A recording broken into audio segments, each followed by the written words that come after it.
Endi qizig'i shuki, Mahmudxo'ja Behbudiy jadidchilarimizdan 1915-yilda Oyna jurnalining 13-sonida shunday maqola bergan ekanlar. Bizni kemirguvchi illatlar deganda zahmu maraznimi gumon etarsiz?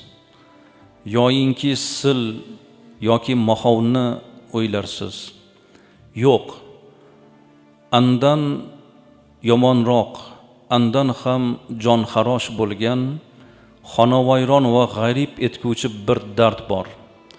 Biz Turkistoniylarni shahri va qishlog'i yoyinki yarim madaniy vahshiy sinflarimizgacha istilo etib, butun tirikchiligimizga sorilgan va bizni inqirozga va tahlikaga, jahannamga yumalatg'uvchi to'y aza ismindagi ikki qattol dushmanni derman deb, qarang, o'sha paytda bundan 100 yil muqaddam shu tashvishni ko'tarib chiqqan ekanlar. Hali hamon biz shu illatdan qutula olmayapmiz. Shu illatni qattol deb bu jadidchilarimiz gapiryapti. Bizni kemirguvchi deb, illat deb qarashyapti. Mana shu manmanlik, dabdababozlik, to'y ma'rakadagi isrofgarchilikni ajdodlarimiz gapirib kelyapti.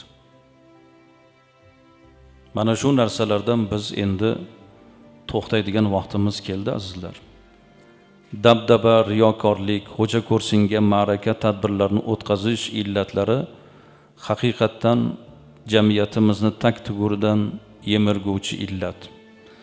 Bugungi kunda mana shu ishlarga ketayotgan mablag'larni hisoblab ko'radigan bo'lsak, milliardlab mablag'lar nafaqat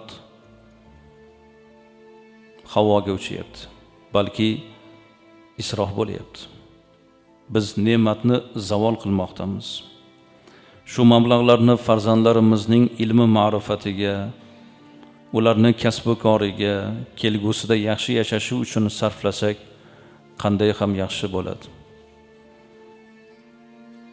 Yonimizdagi, mahalladagi kam ta'minlangan xonadonlarga yordam bersak, taraqqiyotga hissa qo'shuvchi yaxshi bir ishlarga sarf etsak, albatta bu o'zimizni ham Allohni ham rozi qiladigan ish bo'ladi.